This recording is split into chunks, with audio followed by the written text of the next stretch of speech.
A ver.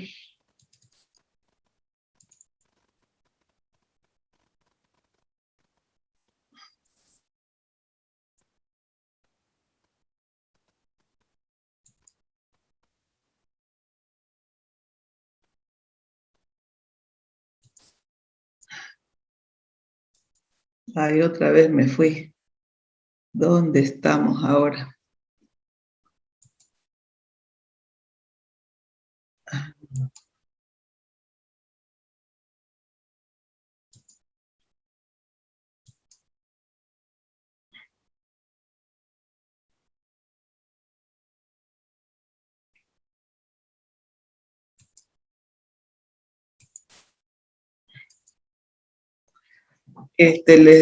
Les decía que en primer lugar me gustaría que hablemos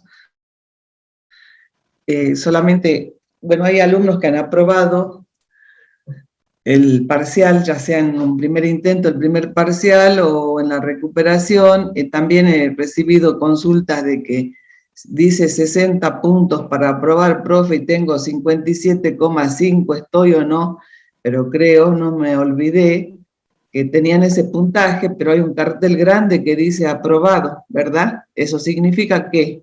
¿Que están aprobados o que no? Están aprobados. Aunque tengan 57,5, los he aprobado. ¿Estamos de acuerdo ahora con todos los que tengan esa duda? Si yo les hubiese puesto 57,5 nada más, bueno, ahí podrían tener la duda de si están aprobados o no, pero si dice aprobado, ya está definido. ¿Estamos de acuerdo? Ahora hay alumnos que no han aprobado. Bueno, no sé quiénes están presentes de la cátedra. ¿Estás, Martín, porque hablaste recién conmigo? ¿Estás, Norma? Sí. María de los Ángeles. Hola, buen día a todos. Hola. Bueno, están ustedes dos. Norma no está. Bueno, nosotros habíamos hablado en la cátedra ya qué va a pasar. No sé, a ver, ¿hay algún alumno que esté desaprobado? A ver, me gustaría hablar con alguno que esté desaprobado y haya venido a clase hoy.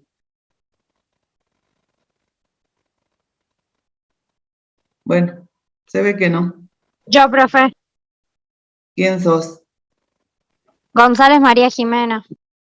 González María Jimena. Bueno, vos estás desaprobada y te presentaste en las dos oportunidades, al parcial y al recuperatorio. Sí. Bien.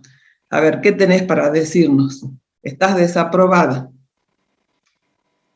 ¿Sí? Sí, realmente el día del recuperatorio me operaban de los ojos y nada, estaba realmente en otro lugar porque no me aprobaba la obra social y nada, de analítica me gustaría ver si existe alguna otra posibilidad de continuar porque es la única materia que me falta para poder cursar control y así poder terminar, poder cursar quinto, que es lo que me faltaría. Bien. O sea, me imagino que por eso estás acá y esperaba, creo que alguien me escribió diciendo también que había desaprobado, qué pasaba, si había otra oportunidad como otros años. Y esto nosotros lo vinimos manejando en la cátedra, todos los años pasa lo mismo. Piden seguir cursando, como en tu caso, y nosotros le permitimos con algunas exigencias extras, ¿sí? Esas exigencias, lo habíamos charlado con la cátedra, digamos, la cátedra completa, y dijimos que está bien, podríamos permitir, pero no a todos. Eso es diferente al año pasado, por ejemplo. Solamente le vamos a permitir, no sé, háganme acordar ustedes, Martín y María de los Ángeles, por eso los he estado llamando, solamente le vamos a permitir a aquellos alumnos que han intentado las 2 veces aprobar el primer parcial, así como Jimena, por ejemplo. Rindió, le fue mal, se presentó al recuperatorio, le fue mal, pero nos está demostrando que está intentando regularizar la materia. Entonces, situaciones como la de Jimena, la vamos a contemplar, ¿sí? Solamente a los que han rendido las 2 oportunidades. Aquellos que han rendido una sola y digamos, desde ya que se han rendido la primera vez y la segunda no se han presentado porque ya abandonaron la materia, eso no hay ninguna duda. Sería al revés, los que no se han presentado en la primera y sí en la segunda, no le vamos a dar oportunidad porque no han aprovechado las 2 veces, ¿sí? Entonces esos ya quedaron en el camino. Solamente seguimos con los que han rendido los 2 parciales.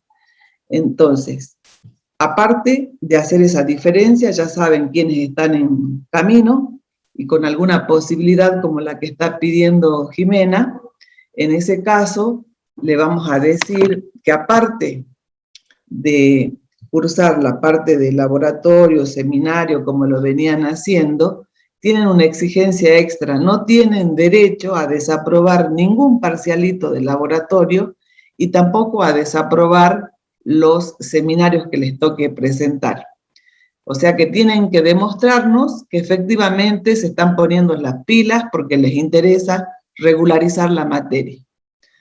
Entonces, sabrán ustedes cómo van a trabajar porque ese control se va a hacer en la parte de laboratorio y en la parte de seminario. ¿Estamos de acuerdo?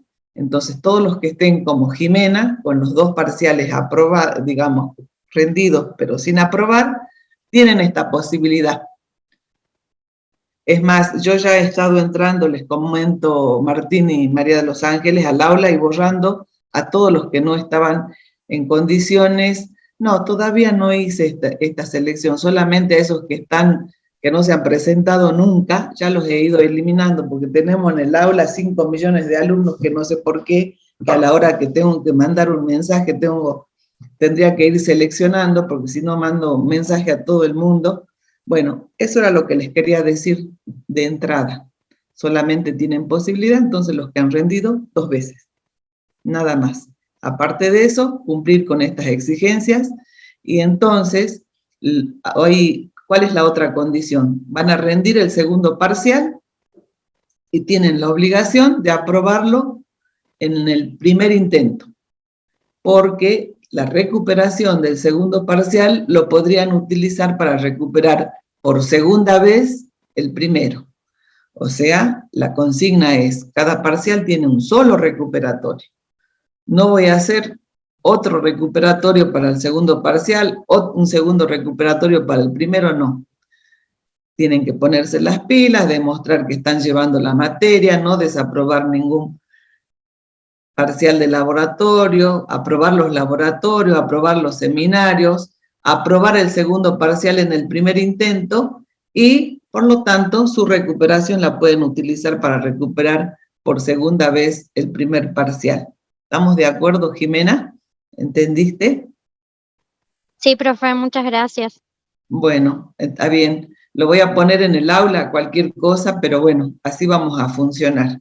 ¿Estamos de acuerdo? Bueno, no sé quiénes más estarán. Jimena es la única que se puso en contacto.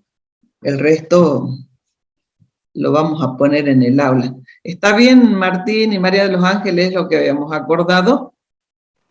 Sí. Sí. Bien. Sí, María Esther. Bueno. Carolina también escribió, sí, por chat porque no tiene micrófono.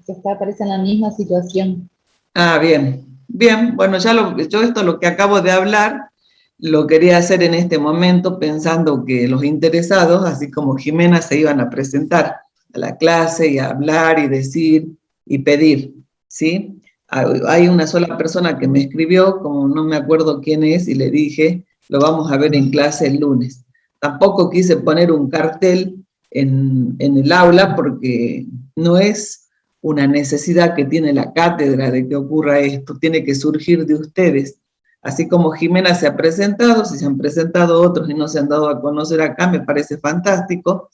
Al único que me escribió le dije que se presente para que lo hablemos ahora, que es lo que corresponde. Hay cierto, Martín y María de los Ángeles, hay una alumna que debe estar presente, que viene con geología de otra provincia, para que le reconozcamos, y como no tiene parte práctica, que es lo que nosotros exigimos acá también a los de geología, le he pedido que rinda la parte práctica y ella me ha pedido asistir a las clases. No sé si ustedes lo pueden hacer. ¿Estás acá? No me acuerdo ni cómo se llama la alumna. Hola, ¿estás? Bueno, sí estoy presente. Dice, ¿no tenés audio? Para que no escribas. Bueno, no me funciona el micrófono. Dice, esta alumna Inés Rodríguez va a cursar en forma, digamos, como oyente, porque tiene que rendir la parte práctica para que se le reconozca la materia. Entonces yo quise inscribirla en forma manual y resulta que si no tiene en el sistema puesto su correo, no la puedo inscribir. Yo intenté, no sé si ustedes lo pueden hacer, Martín y María de los Ángeles, si hay algo que yo desconozco, quise inscribirla y a pesar que yo ponía el mail y todo, no me lo tomó, así que le pedí a ella, le di el enlace de esta clase y le pedí que se presente para que tenga las clases de teoría si quiere asistir, y si no era para que se ponga en contacto con ustedes, para que veamos cómo puede asistir a las clases de laboratorio y seminario. Aunque en realidad creo que le puse, no me acuerdo qué le puse, si laboratorio nada más. Ustedes se pueden poner en contacto, yo les mandaría su correo. Sí, O si sí, no, no pongamos tiene el correo en problema. el chat. ¿Ah? Sí, perfecto. Nosotros vemos Sí, cómo la porque yo no podemos. la pude inscribir. Ya les doy entonces sus datos. Les voy a dar los datos a los profes, Inés, a ver si te pueden inscribir en el aula. No pude hacerlo. Bueno, ahora ya empezamos entonces con la clase. A ver, voy a compartir. ¿Se ve bien? ¿Se ve, chicos? Sí, Sí, profe, profe. ahí se ve. Bueno. Entonces, en esta segunda parte vamos a empezar a estudiar otros métodos de análisis diferentes a los que vimos en el primer cuatrimestre. Fíjense que tenemos para recordar, métodos e instrumentos analíticos. Entre los métodos, grandes diferencias podemos observar entre los químicos y los instrumentales.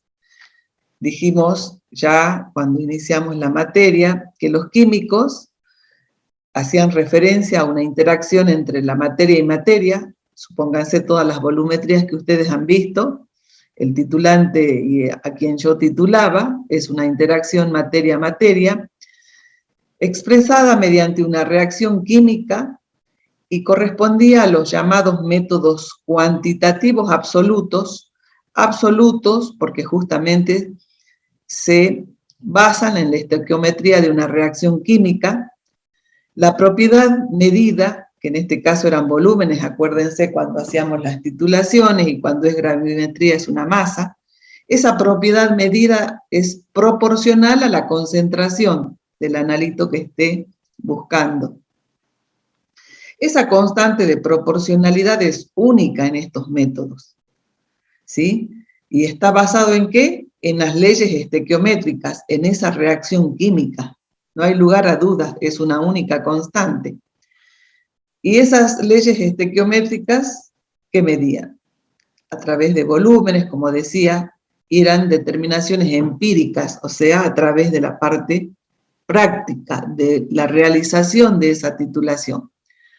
A diferencia de estos métodos químicos estarían los instrumentales que vamos a ver ahora, que en este caso la interacción no es materia-materia, sino es una interacción entre la materia y una forma de energía. Y constituyen los llamados métodos físico-químicos, no químicos, sino físico-químicos. En este caso, la propiedad medida, esa propiedad física, va a ir acompañada de una reacción química, por eso son físico-químicos. Sin embargo, no se basan en la estequiometría de una reacción, por lo tanto, son cuantitativos relativos, y en este caso, la propiedad que yo mida, según sea el método que esté utilizando, esa propiedad va a ser proporcional también a la concentración, como decíamos acá. Solo que esa constante de proporcionalidad no es única, sino que va a depender de condiciones experimentales. Por ejemplo, esa constante de proporcionalidad, cómo está relacionada esa propiedad medida con la concentración, va a depender de una serie de muestras conocidas como muestras patrón, y esa dependencia la vamos a observar a través de curvas de calibrado, respuestas entonces de esa propiedad medida relacionada con la concentración, dependiendo del método o de la energía que se esté considerando. Si yo tengo que hacer, aparte de esta diferencia, la diferencia instrumental entre ambos tipos de métodos, en los métodos químicos el instrumental es simple, acuérdense, Buretas, Balance, Lermeyer. En cambio, en los métodos instrumentales, la instrumentación es más compleja. Por ejemplo, tenemos que medir energía, diferencias de potencial, conductividad, etc. Entonces, necesita un instrumento más complejo que una balanza y una bureta. Bueno, a grandes rasgos podemos ver esas grandes diferencias. Si lo sigo comparando en cuanto a lo que ya conocemos nosotros, precisión, exactitud, sensibilidad, selectividad, rapidez y costo, los métodos químicos son más precisos en términos absolutos que los instrumentales, son más precisos. Si yo hablo de la exactitud, los métodos químicos, ahí los puedo diferenciar, van a ser más exactos cuando estén trabajando altas concentraciones los métodos químicos, pero van a ser más exactos los instrumentales cuando tenga bajas concentraciones. O sea que esto ya me está dando indicio de por qué habrá surgido otro tipo de métodos. Si volvemos al inicio, a través de las diferentes volumetrías que estudiamos, volumetría ácido-base, complejométrica, óxido-reducción, de precipitación y con la gravimetría, podíamos analizar cualquier cosa o no. Podíamos analizar entonces por qué habrá habido una necesidad de que existan otros métodos como los instrumentales. Y justamente estos métodos químicos nos permitían cuantificar analitos para cuando se encontraban en concentraciones altas. Surgió un gran desafío cuando, por ejemplo, se necesitaba encontrar, a ver, lo que rápidamente, cualquiera sea nuestra carrera, nos vamos a dar cuenta, si quiero determinar tóxicos, o sea, siempre todos tenemos en la memoria, en la cabeza, en el razonamiento, que los tóxicos se encuentran en muy bajas concentraciones, sean en el medio ambiente, sea en algún alimento que como con algún tóxico, no es que es tan grande que a simple vista se puede observar. Entonces, justamente, hablemos de los tóxicos presentes en los alimentos, por ejemplo, llevaron a decidir que estos métodos químicos no podían ser utilizados porque no se los podía detectar en esas bajas concentraciones. Por lo tanto, surgieron todos estos otros métodos que van a dar solución a ese problema. Entonces, si yo hablo de exactitud, en esos dos grandes grupos se ven las diferencias. Cuando son altas concentraciones, los métodos químicos son más exactos. Cuando son bajas las concentraciones, los instrumentales lo son. En cuanto a la sensibilidad, y bueno, si detectan bajas concentraciones, ¿quiénes van a ser más sensibles? Los instrumentales que los químicos. Selectividad, y bueno, los métodos instrumentales tienen algunos muy alta selectividad. La rapidez, y desde ya que los métodos instrumentales son más rápidos, porque generalmente son instrumentos que tienen una parte automatizada. Y si tengo que hablar del costo, y desde ya que dijimos que si acá necesito instrumentación más compleja que una simple bureta, un Erlenmeyer, y sí, van a ser más costosos. Bueno, entonces vamos a dar una clasificación general de los métodos. En este cuadro lo vimos ya, Dentro de los métodos cuantitativos químicos estaba el gravimétrico, vimos estas dos gravimetrías por precipitación y por volatilización, las estudiamos en el primer cuatrimestre, y ahora, dentro de un método gravimétrico también está la electrogravimetría, que en realidad es un método de este tipo, un instrumental. La electrogravimetría, que es un método instrumental, pero está dentro de los cuantitativos químicos porque, a diferencia de los que vamos a ver, también se van a basar en una reacción química. Después tendríamos las volumetrías que vimos, ácido-base, complejométrica por precipitación, y cuáles eran las propiedades observadas, ya las estudiamos. Después vendría esta clasificación que acabo de mostrarles, que es de los métodos cuantitativos físico-químicos, y acá nos dicen que hay una clasificación que corresponde a los métodos ópticos. Y aún así, dentro de los métodos ópticos, vamos a ver la espectrometría de absorción y la de emisión.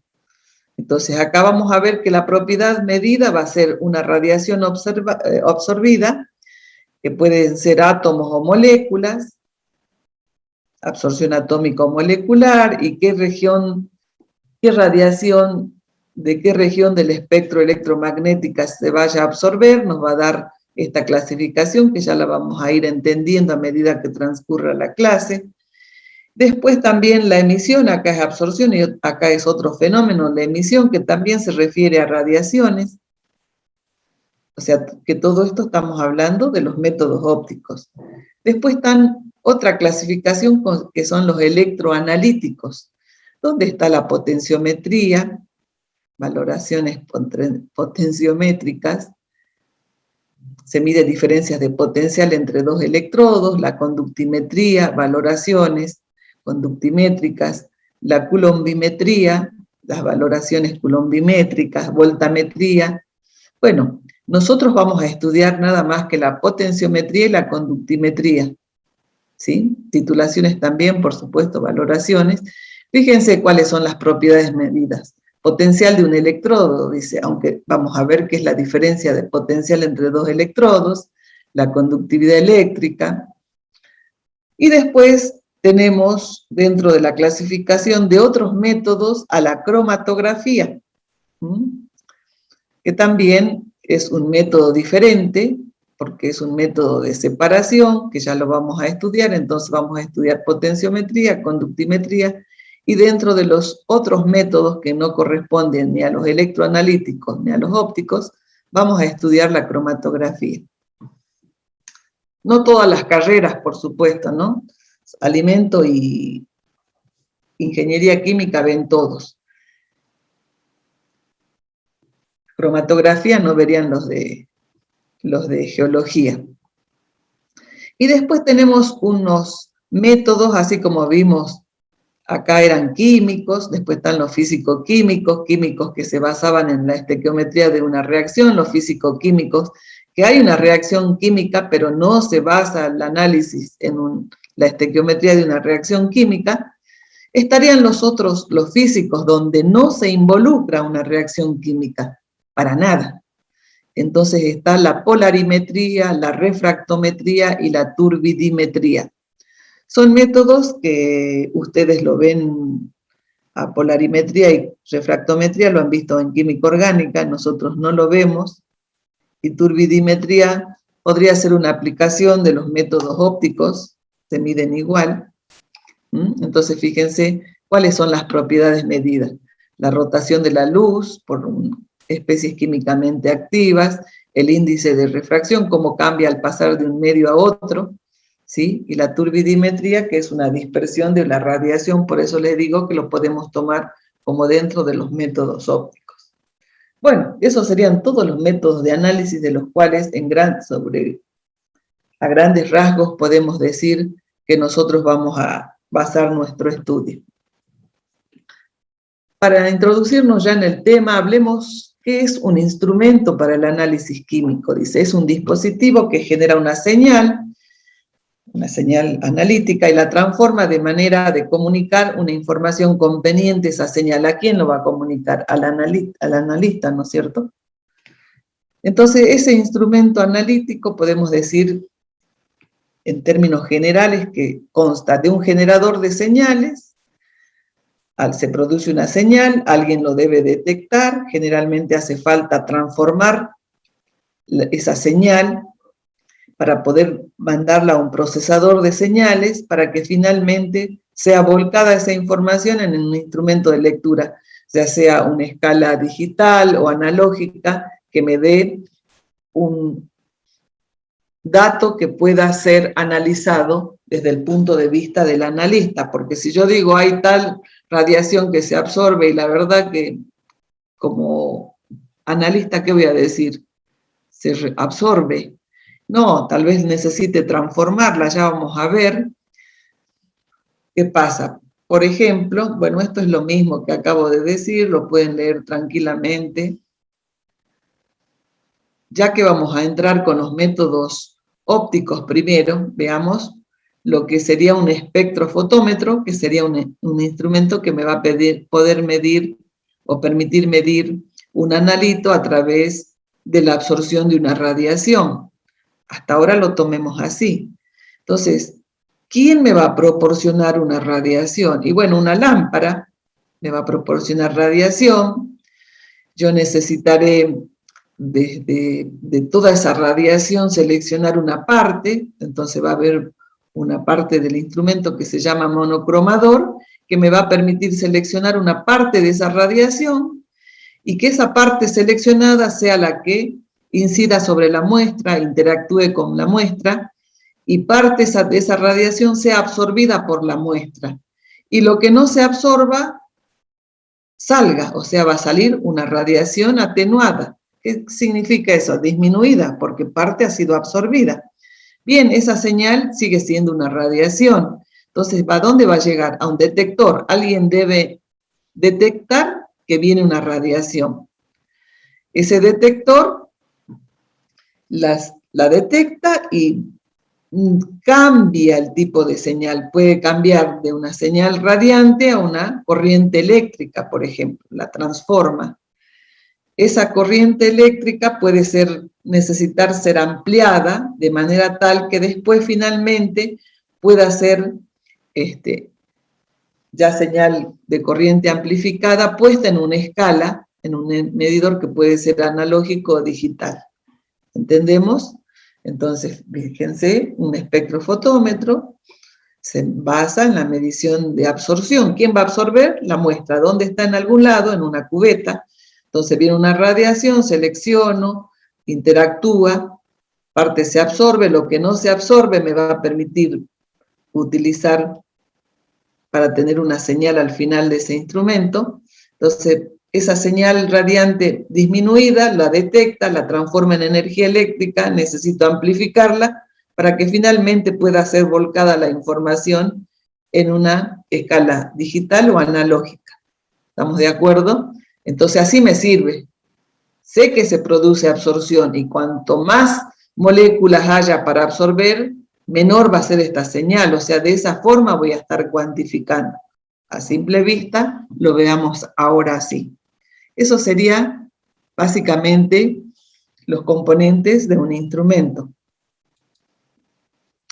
Y acá un poquito es para hablar, que lo pueden leer con detenimiento, simplemente, que hay diferentes tipos de instrumentos, o sea, la forma en la que operan. Fíjense, fuera de línea, en línea y dentro de línea. ¿Y cuál es la diferencia? Fuera de línea tengo el instrumento, generalmente se utilizan para hacer esas curvas de calibrado que les decía, encontrar la relación entre esa propiedad medida y la concentración a través de varias medidas de soluciones patrones, como decíamos acá, frente a patrones, se hacen curvas de calibrado, o sea que no se hace una sola medida, sino varios patrones de diferente concentración para encontrar la relación entre esta propiedad medida y la concentración. Entonces, bajo esa premisa, yo necesito seguramente hacer a través de una computadora un gráfico. Entonces tengo el instrumento, el espectrofotómetro, está el analista y tengo la computadora. Fuera de línea porque el instrumento y la computadora no están conectados. Entonces seguramente el analista va a introducir datos manejando ese instrumento, poniendo las cubetas, bueno, ya lo vamos a entender. Saldrá información, esa información la cargará en la computadora para obtener esa curva de calibrado y se le da como se supone que tendría que dar, está todo bien y si no tendrá que introducir cambios hasta lograr el objetivo.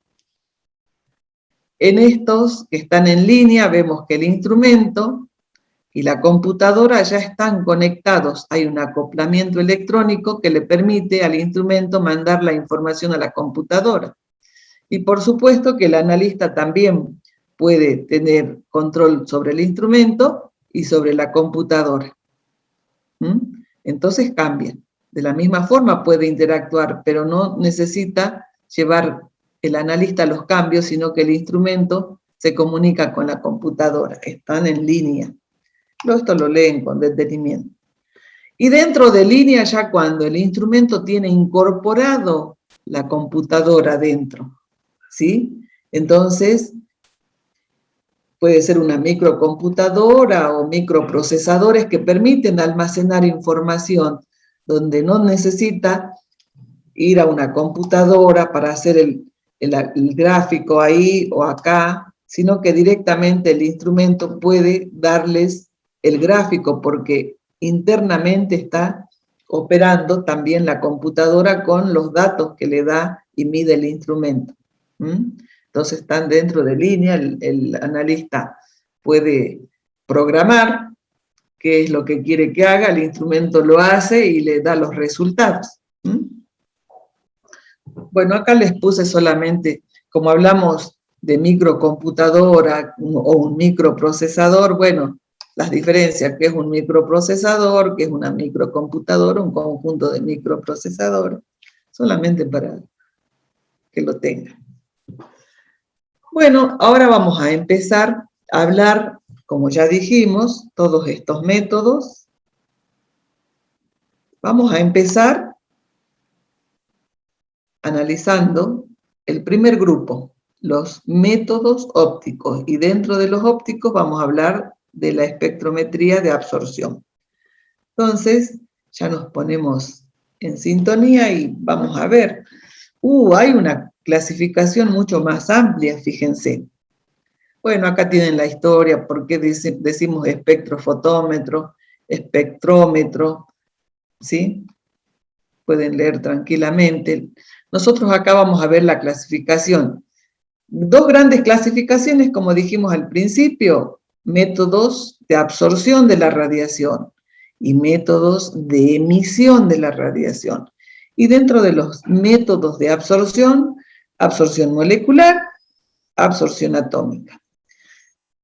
Dentro de los métodos de absorción molecular, puede ser de qué zona va a venir la radiación, la zona ultravioleta visible y del infrarrojo cercano, o en la zona del infrarrojo, y también que puedo hacer titulaciones espectrofotométricas o espectroscópicas.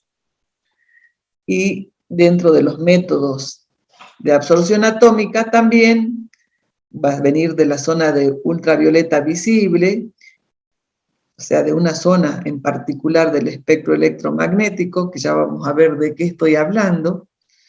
Y acá dice, basada en la atomización con llama o electrotérmica, o sea, cómo logro, las moléculas están en solución, ¿verdad? Si yo quiero átomos, tengo que pasar a la fase gaseosa, entonces para pasar a la fase gaseosa, yo necesito de alguna forma producir ese vapor, una atomización.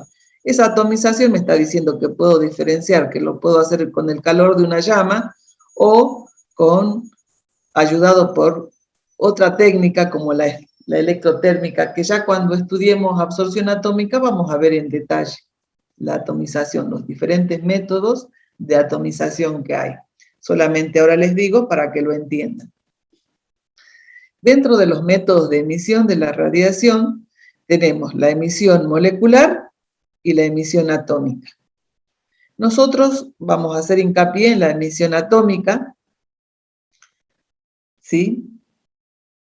Fíjense, también de la zona basada en la atomización con llama, acá hay otra forma de atomización con plasma, arco, chispa, igual que acá. Hay diferentes formas de llegar a atomizar esa muestra. Y los métodos de emisión molecular, a la carrera que le interesa esto es a los chicos del convenio. Con ellos voy a estudiar básicamente este método cuando nos toque ahora en el segundo cuatrimestre. Sin embargo, nosotros hoy les voy a diferenciar entre los métodos de emisión molecular y atómica, y estudiamos este en particular. Con los chicos del convenio también vamos a estudiar estos. No son tan importantes para nosotros, por eso lo dejamos.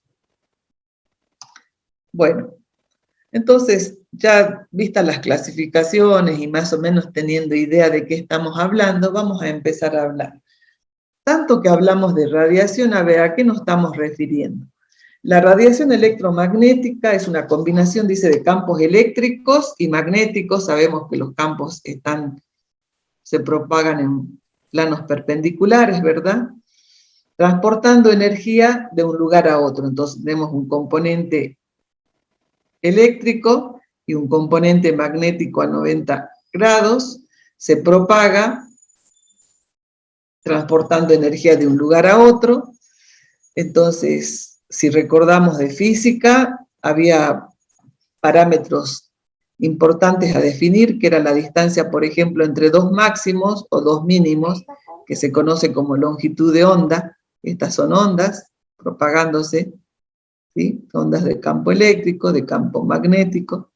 Bueno, la longitud de onda, la distancia entre dos máximos, la frecuencia, que era el número de ciclos por segundo que pasan por un determinado punto. Esa frecuencia va a estar dada por la fuente de radiación, ¿verdad? Y esta es la velocidad con la que se propaga la luz en ese sentido.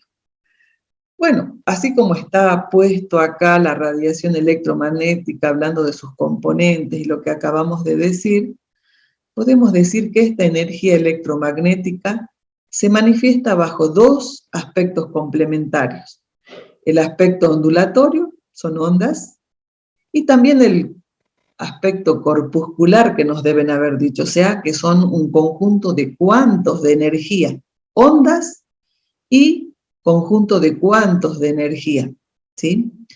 Gracias justamente a este comportamiento dual que tiene la radiación electromagnética, me permite hacer estudio de lo que, por ejemplo, que se comporten como onda, van a ocurrir los fenómenos que ustedes deben haber visto en física: refracción, reflexión, interferencia, ¿se acuerdan? Y gracias a ese componente de corpuscular o de cuantos de energía, va a ocurrir lo que estamos viendo ahora nosotros: absorción y emisión. ¿Estamos de acuerdo? Entonces, ese comportamiento no los debemos, si bien acá estoy viendo cuánto se absorbe, cuánto se transmite, no deja de tener un comportamiento ondulatorio, o sea que esto lo debo tener en cuenta, se comporta de las dos maneras. Les acabo de decir que acá es difracción, refracción, interferencia, acá absorción y emisión. No lo dejen de lado, lo necesitamos para seguir desarrollando el tema, ese comportamiento dual de la radiación electromagnética. Entonces, ese espectro electromagnético, fíjense, pueden ir desde los rayos gamma, rayos X duros, rayos X blandos, el ultravioleta, esta zona, que es la zona del visible, cercano al ultravioleta y al infrarrojo. Fíjense cómo está constituido. Tenemos el ultravioleta cercano y este sería el visible, y acá está el infrarrojo. El infrarrojo, estoy viendo esta zona ampliada, ¿sí? Después tenemos, entonces, el infrarrojo, tenemos las microondas, las ondas de radar y las ondas de radio y televisión. Y bueno, todo esto es el espectro electromagnético. Y si yo estoy comparando todas estas zonas en función de las energías, ¿qué voy a decir? Que la energía de la radiación electromagnética aumenta así, que los rayos gamma son los más energéticos, ¿no? Si no, imaginémonos lo que le ha pasado al increíble Hulk. Con esa radiación han logrado cambiar las estructuras del núcleo. Entonces son los más energéticos. Y si son así, la energía aumenta así, ¿qué va a pasar con la longitud de onda? La longitud de onda va a aumentar así. Entonces las longitudes de onda acá se miden en Armstrong, fíjense, acá en micrómetros, acá en centímetros, acá en metros.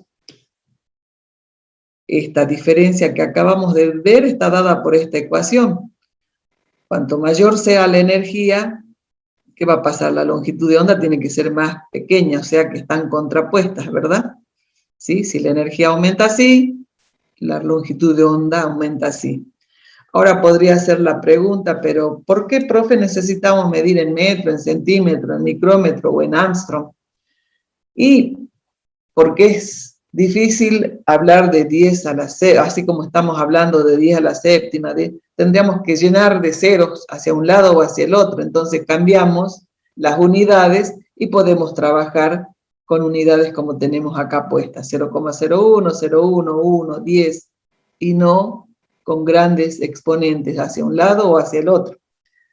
Entonces, para recordar, fíjense que acá sacamos la zona del visible y acá dice que va desde 0,40 más o menos a 0,70. ¿Y qué? Micrómetros, dice.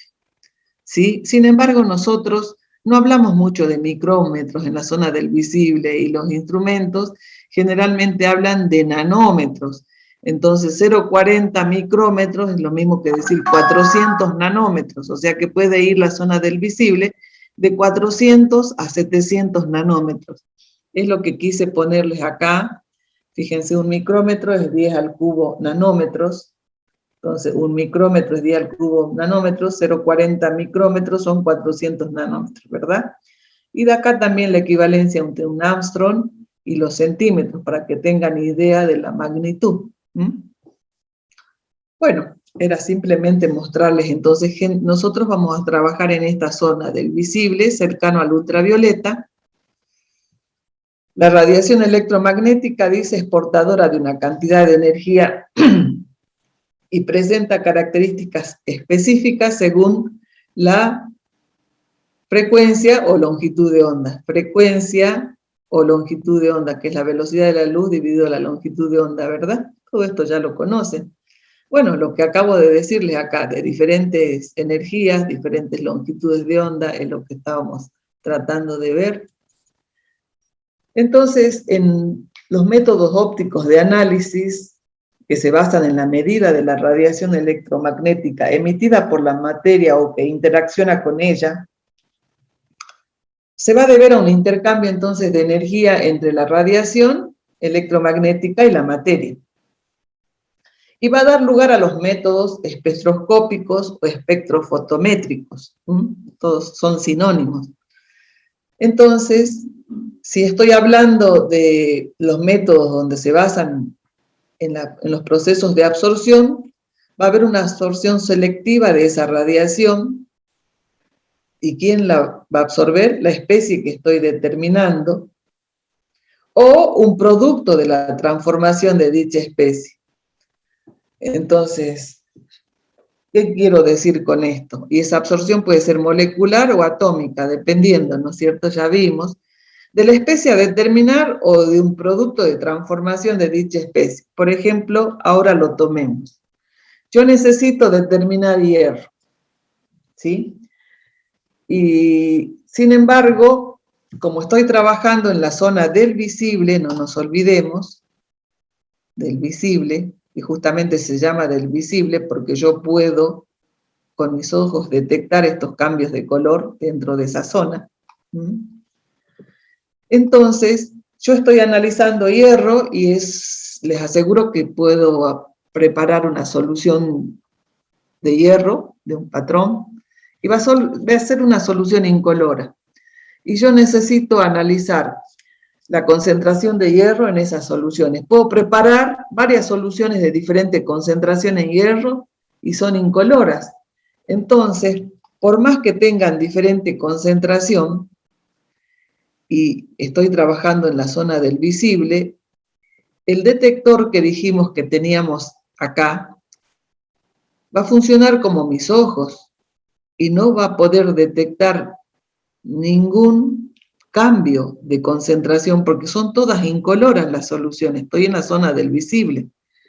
Por lo tanto, seguramente he necesitado transformar o hacer reaccionar ese hierro en algo que tenga color. Y efectivamente hay un método que haciendo reaccionar el hierro con tiocianato, en medio ácido se forma el tiocianato férrico que es de color rojo.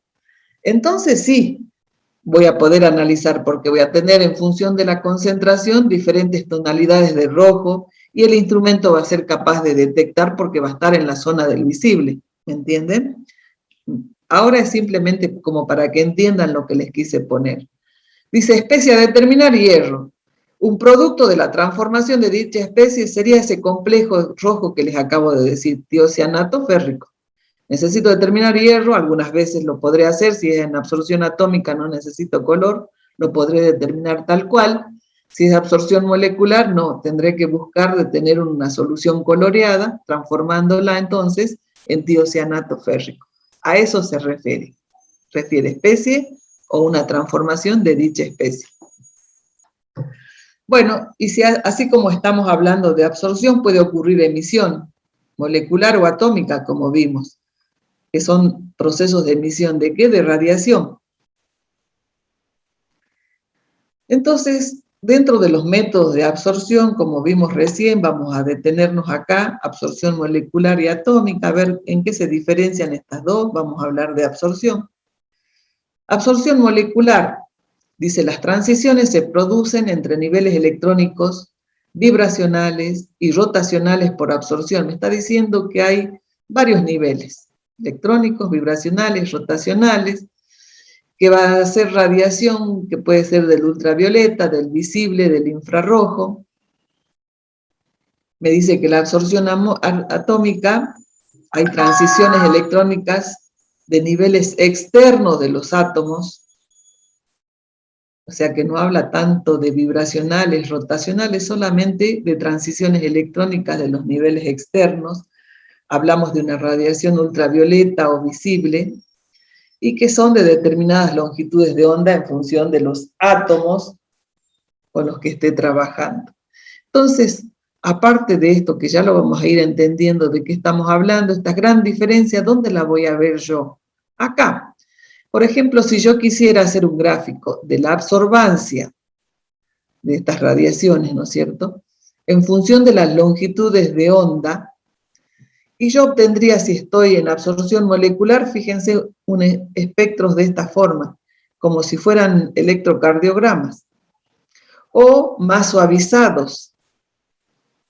Ya vamos a ver de qué depende, acá si quieren ustedes lo leen. Entonces eso sería una absorbancia molecular y una absorción atómica, y son, fíjense, líneas. Acá son bandas, ¿está bien? Entonces, la absorción molecular son bandas, la absorción atómica son de líneas. Dos diferencias fundamentales. Estas gráficas de absorbancia en función de longitud de onda se llaman espectros de absorción. Entonces, los espectros de absorción moleculares son bandas, los espectros de absorción atómica son líneas diferentes totalmente.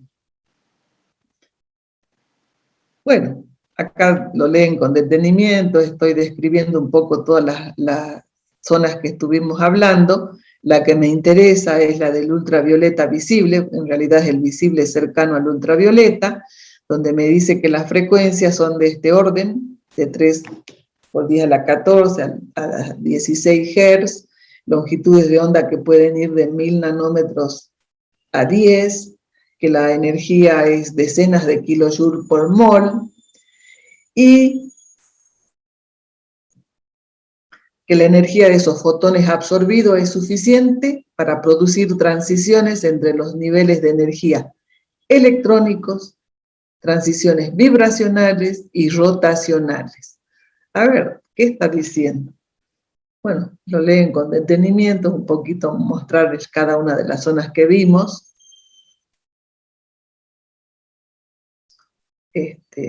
Bueno, se ve que puse en otro orden. Esto lo tengamos en mente, que vamos a hablar enseguida. Entonces, así como hablamos de absorción, ahora vamos a hablar en términos generales de emisión molecular y emisión atómica.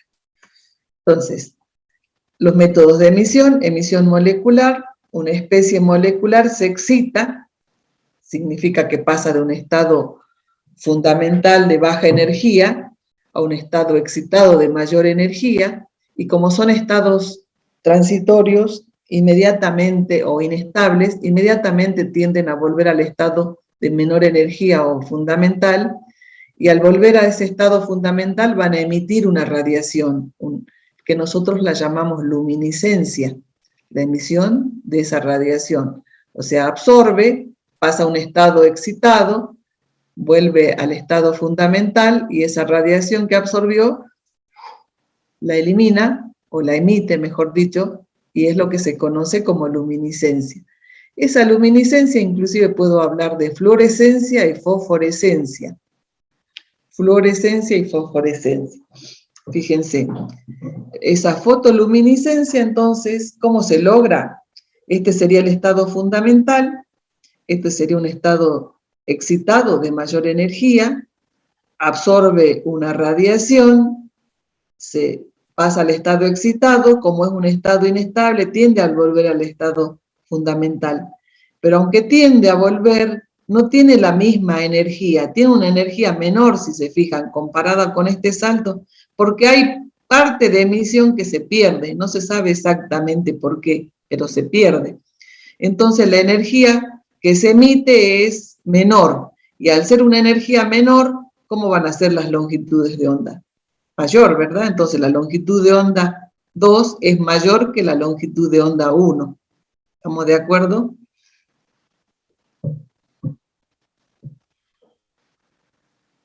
Entonces puedo estar absorbiendo radiación de la zona del ultravioleta y emitiendo en la zona del visible, de mayor longitud de onda. Entonces, bueno, acá es mostrarle. ¿Qué pasa? Absorbe, pasa a un estado de mayor energía y al volver al estado fundamental emite una radiación. Ahora, si nos acordamos un poco, para poder diferenciar entre fosforescencia y fluorescencia, solamente contarles un poquito, ¿sí? Vemos esto, ¿por qué?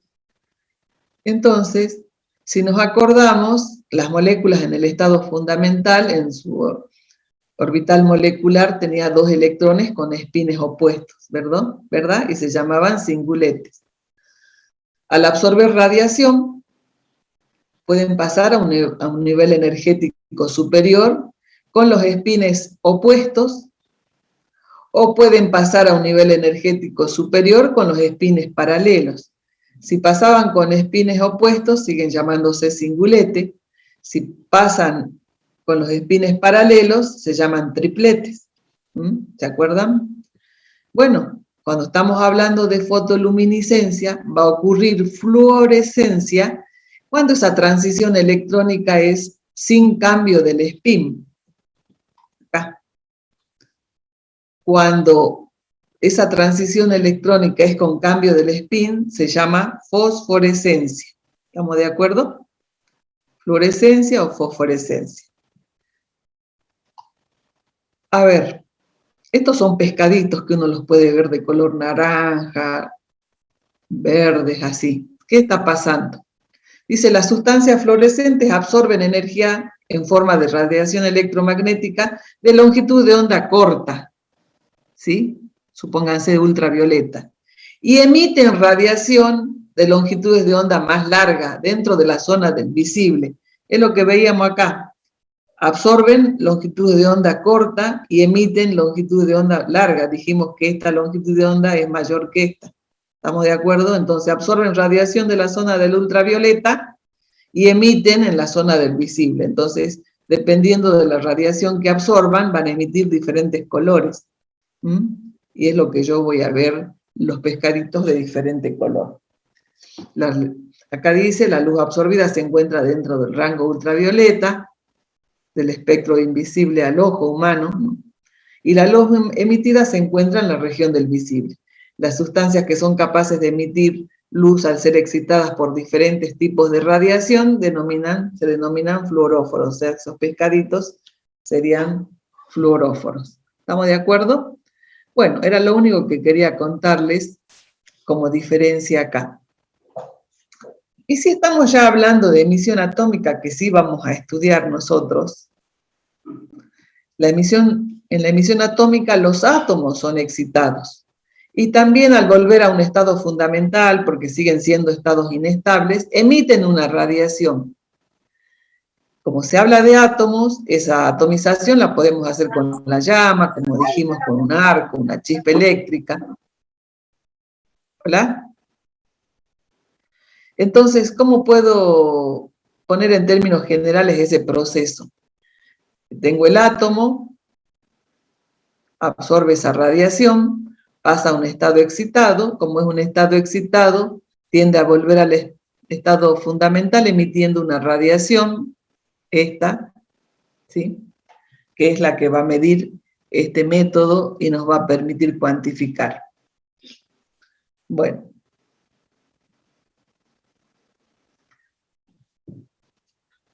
Esa radiación electromagnética dijimos que tenía un comportamiento ondulatorio y un comportamiento corpuscular, como ondas y como cuantos de energía. Este comportamiento lo podemos ver en la relación de Planck, que decía que la energía era igual a H por Ni, la energía del fotón, H era la constante de Planck, y Ni era la frecuencia del movimiento ondulatorio. Entonces, el comportamiento corpuscular me está dando flujo de cuantos de determinada energía. El ondulatorio, que hay un haz de radiación de determinada longitud de onda o frecuencia. ¿Estamos de acuerdo? Bien. Seguimos teniendo en cuenta entonces ese comportamiento.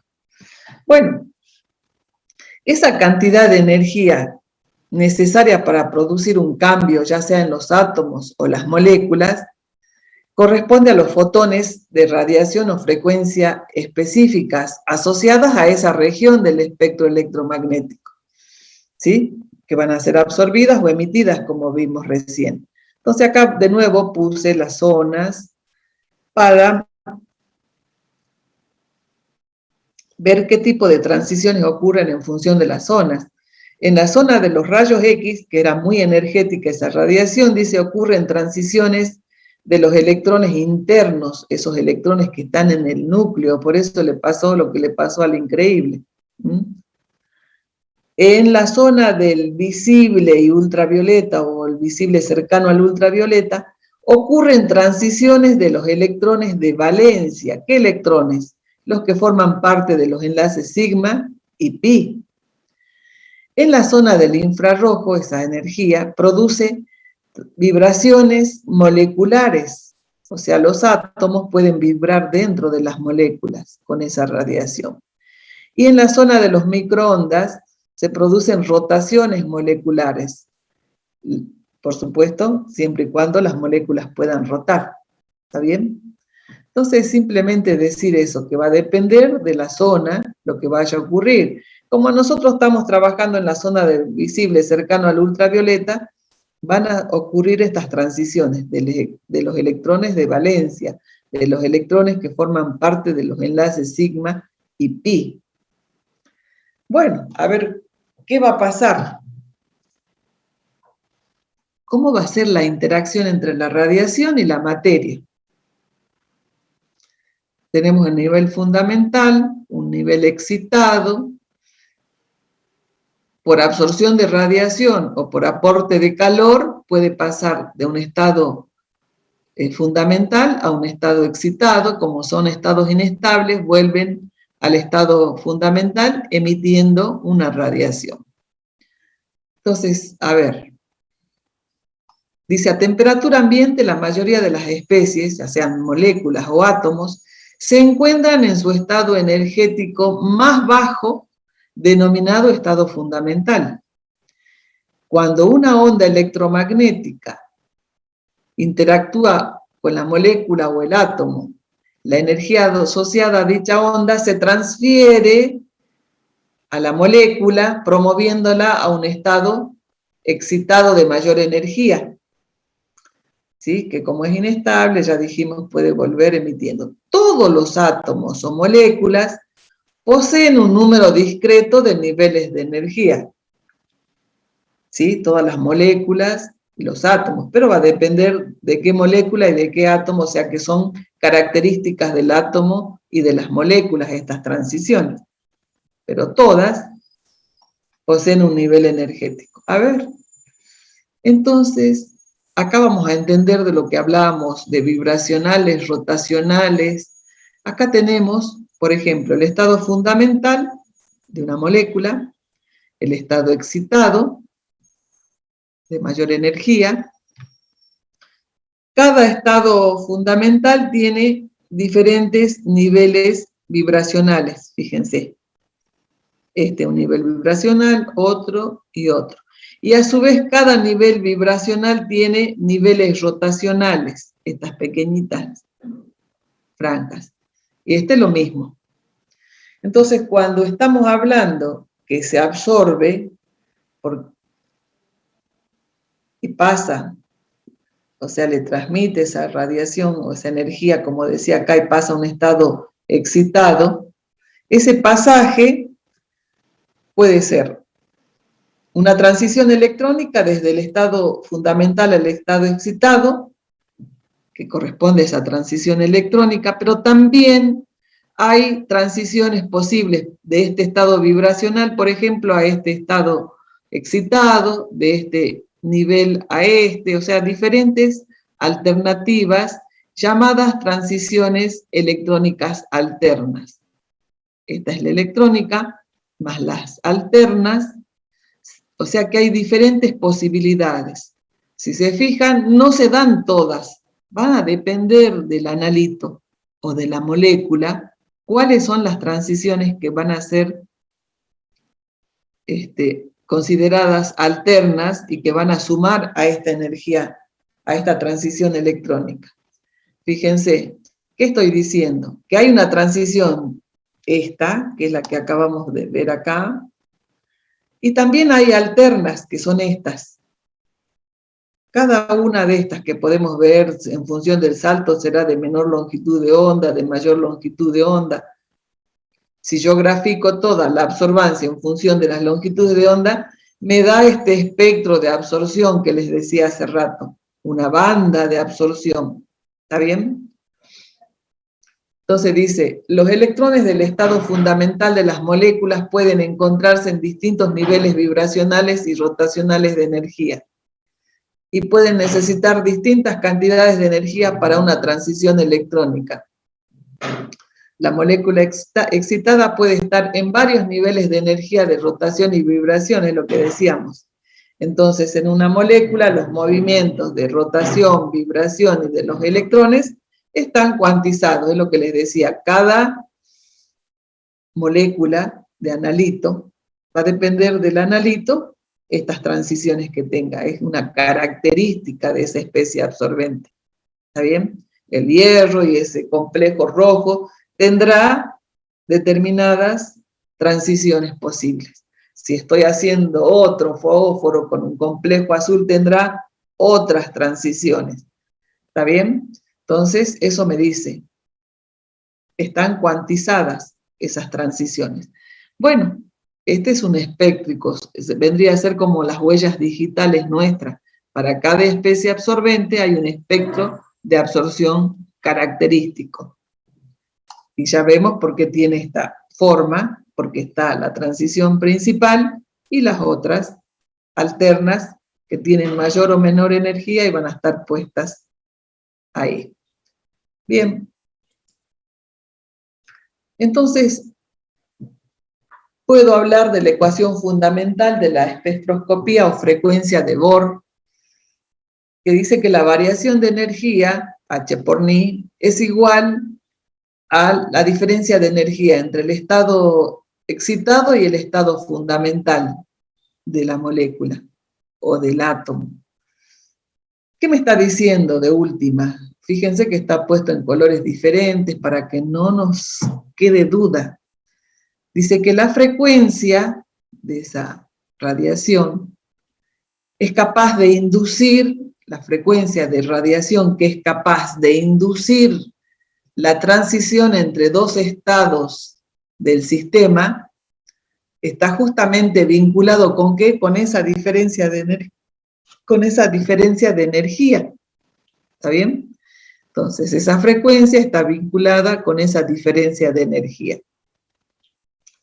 ¿Qué me está diciendo? Que la interacción entre la energía de la radiación electromagnética y alguna carga eléctrica de la materia están vinculadas.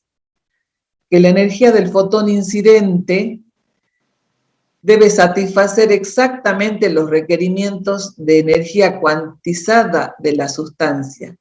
La energía que viene de esa radiación debe satisfacer esto. Me está diciendo que esta frecuencia debe satisfacer esta diferencia. En otras palabras, me está diciendo que no son posibles todos los saltos, sino algunos, así como están puestos acá. ¿Y cuáles van a ser posibles? Los que satisfagan justamente esta ecuación. Que esa energía del fotón sea la necesaria para satisfacer esa diferencia de energía. Entonces me está diciendo, resumiendo, que la energía del fotón absorbido debe ser igual a la diferencia de energía entre los estados inicial y final de la sustancia absorbente. ¿Estamos de acuerdo? Entonces, no se olviden, estamos haciendo hincapié en que esto por eso es una característica de la molécula. Cada molécula va a tener diferentes posibilidades de estos saltos. No se dan todos, no están todas las posibilidades, algunas. Va a depender de la molécula, es una característica, es la huella digital, tiene su espectro de absorción. ¿Estamos de acuerdo?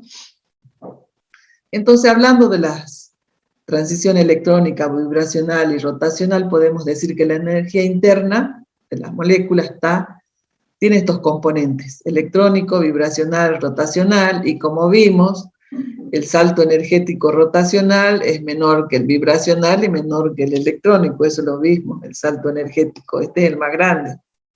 ¿Está bien? Bueno, está haciendo referencia a eso justamente.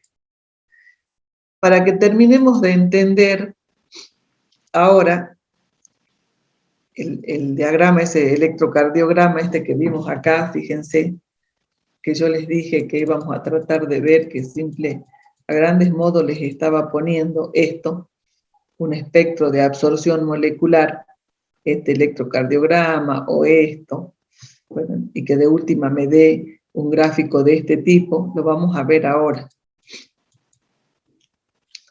A ver.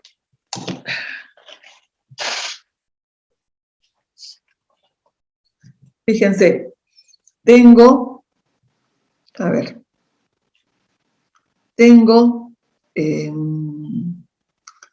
un espectro de absorción molecular UV visible, dice, UV visible de 1, 2, 4, 5 tetracina, obtenido en 3 condiciones distintas. Fíjense, en la parte A dice que está en fase vapor. El gráfico A dice que está en fase vapor. Si está en fase vapor, es posible la rotación, la vibración y la transición electrónica. Entonces están todos los componentes dados. Entonces tengo gráficos de este tipo. Están todas las transiciones posibles. ¿Qué pasa si yo ya no tengo en fase vapor? Si no la tengo en fase condensada, o sea, en solución. Pero que esa solución sea de un compuesto no polar como el hexano. Entonces desaparecen los componentes rotacionales, desaparecen los componentes vibracionales, y yo voy a ver esta representación porque va a interactuar las moléculas con las moléculas del disolvente. Entonces, esa interacción entre las moléculas de la 1, 2, 4, 5 tetracina y las moléculas del solvente hexano me dan este tipo de gráfico. O sea que solamente son posibles las transiciones electrónicas, desaparecieron las rotacionales y vibracionales. Sin embargo, cuando yo sigo teniendo el medio líquido, pero ahora el solvente es polar, como el agua. ¿Qué pasó?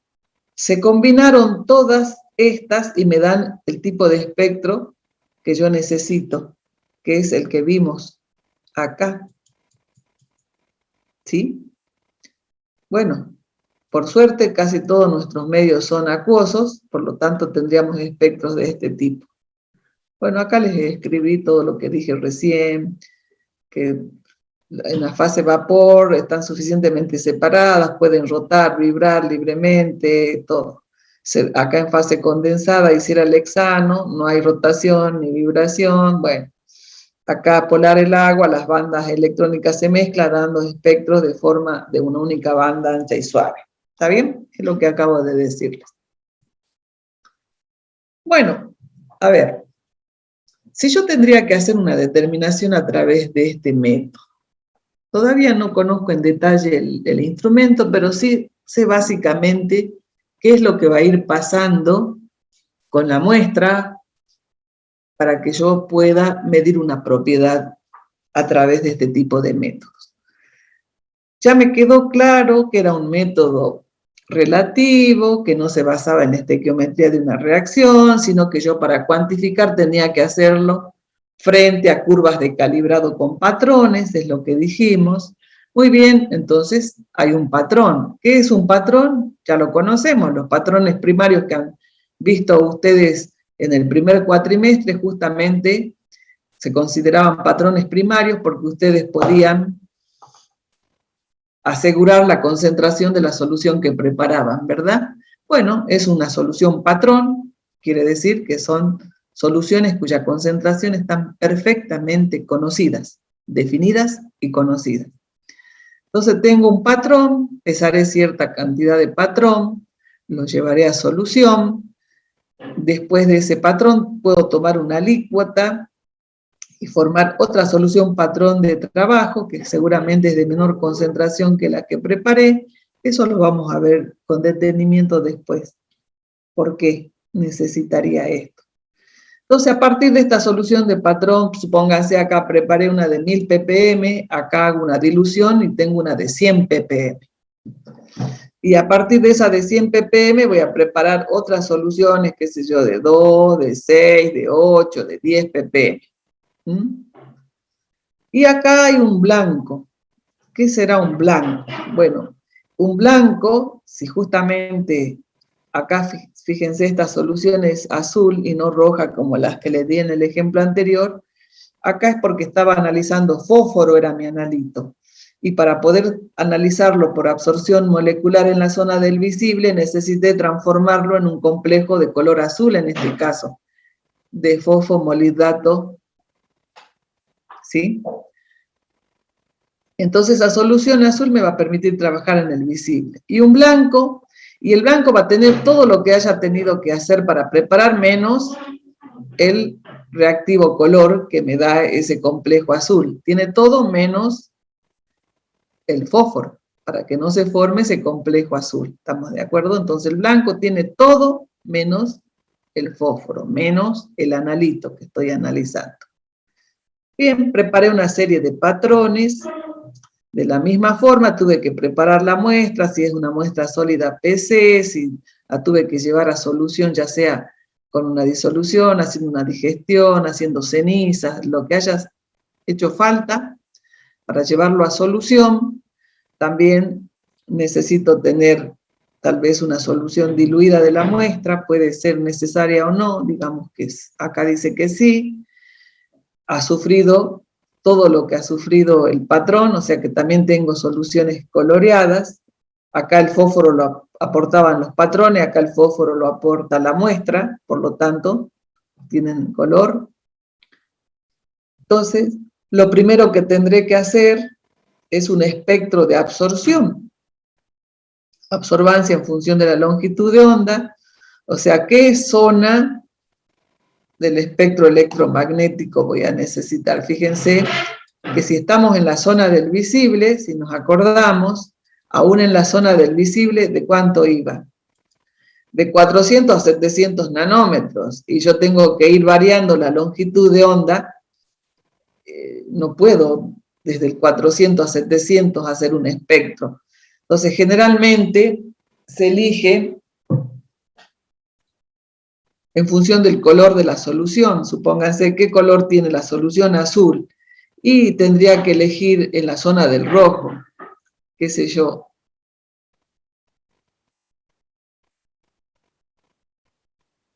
Acá dice de 400 a 700, dijimos que podíamos ir hasta 1000, eso depende de la bibliografía, ¿no? Pero supónganse que el hierro absorbe, la longitud de onda que yo tendría que seleccionar tendría que ser de 820 nanómetros, o sea que puedo empezar haciendo el espectro de absorción de 400 o de 600, depende de la cantidad de puntos que quieran, hasta, qué sé yo, 850 y que pase por 820 o hasta 900, eso depende, ¿está bien? Lo que les quiero decir, por favor, no se desesperen, vamos a ir viendo con tiempo. Lo único que les quise decir acá, que en función del color de la solución vamos a elegir un rango de esa radiación del visible en el cual vamos a medir la absorbancia del patrón, de alguno de ellos. Entonces, elijo un rango y voy midiendo la absorbancia y hago el espectro de absorción. Con este espectro de absorción yo voy a elegir esa longitud de onda a la cual es máxima la absorbancia. Elijo, y ahora sí, una vez elegida esa longitud de onda, yo voy a poner cada uno de estos patrones y les voy a medir la absorbancia y voy a encontrar la curva de calibrado, que no es otra cosa la relación entre la absorbancia, que es la propiedad medida, y la concentración. ¿Se acuerdan? Estaba dada por una constante de proporcionalidad, que en este caso sería la pendiente. Bueno, hago la curva de calibrado. ¿Estamos de acuerdo? Bueno, a ver, sigamos. Entonces acá había un blanco. ¿Cuál será la función del blanco?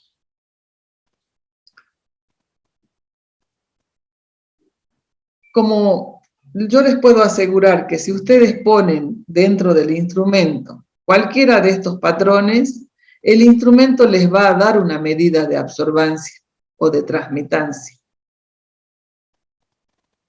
Pero en realidad el instrumento no piensa, da información, porque le puse la radiación el detector en la zona visible, veo una solución coloreada, me da una información. Pero para que esa información sea válida, yo lo debo calibrar al instrumento. Calibrar significa darle información. Le tengo que decir, yo les voy a hablar en estos términos para que lo entiendan. Le tengo que decir, mira, a ver, ¿cuál es el instrumento? Ya les muestro. Este es el instrumento. Tenemos un control de longitud de onda, un control para posicionar la cubeta, y tenemos acá para posicionar la radiación. ¿Qué radiación quiero poner? Entonces hay un botón para poner longitud de onda y otro botón que le está faltando acá, que es de calibración, que puede ser transmitancia o absorbancia. Como estamos viendo absorbancia, hasta ahora hablemos de absorbancia, que ya más o menos tenemos idea. Entonces, cuando yo pongo en la cubeta de ese instrumento el blanco, que no hay nada de fósforo, la solución es incolora, con esa perilla que tiene el instrumento lo voy a llevar al 0 de absorbancia. ¿Qué le estoy diciendo? Mira, cuando viene la radiación e interactúa con todo lo que tiene esa solución, salvo el fósforo, no se absorbe nada, todo se transmite. Esa información la estoy poniendo en el instrumento. Entonces, cuando después yo ponga una cubeta conteniendo un patrón, el instrumento me va a dar una información de absorbancia. ¿Por qué? Porque le va a estar comparando. Este era 100, no tenía nada. Comparado con eso, qué sé yo, esto me da 0,2 de absorbancia o 10% de transmitancia. ¿Estamos de acuerdo? Compara y me da. O sea que yo necesito siempre tener el blanco del sistema. ¿Por qué? Porque necesito calibrar. Tengo que decirle, cuando está esto es 0 de absorbancia o cuando está esto es 100% de transmitancia. O no se absorbe nada o todo se transmite, es lo mismo, ¿verdad? Entonces necesito tener ese blanco para dar esa información y empezar a partir de ahí que el instrumento me dé valores válidos porque ha sido calibrado. Bien. Entonces, ya tenemos en mente eso, podemos seguir hablando. Vamos a ver que hay una ley en la cual se basa la absorción molecular o atómica, la absorción en general. Entonces, fíjense que esto va a representar una cubeta. Esta es la cubeta que entra a ese instrumento. Son cubetitas de cuarzo como estas, por ejemplo, rectangulares. Tienen esta cara, que no es translúcida como se ve, opaca. Esta cara también es opaca.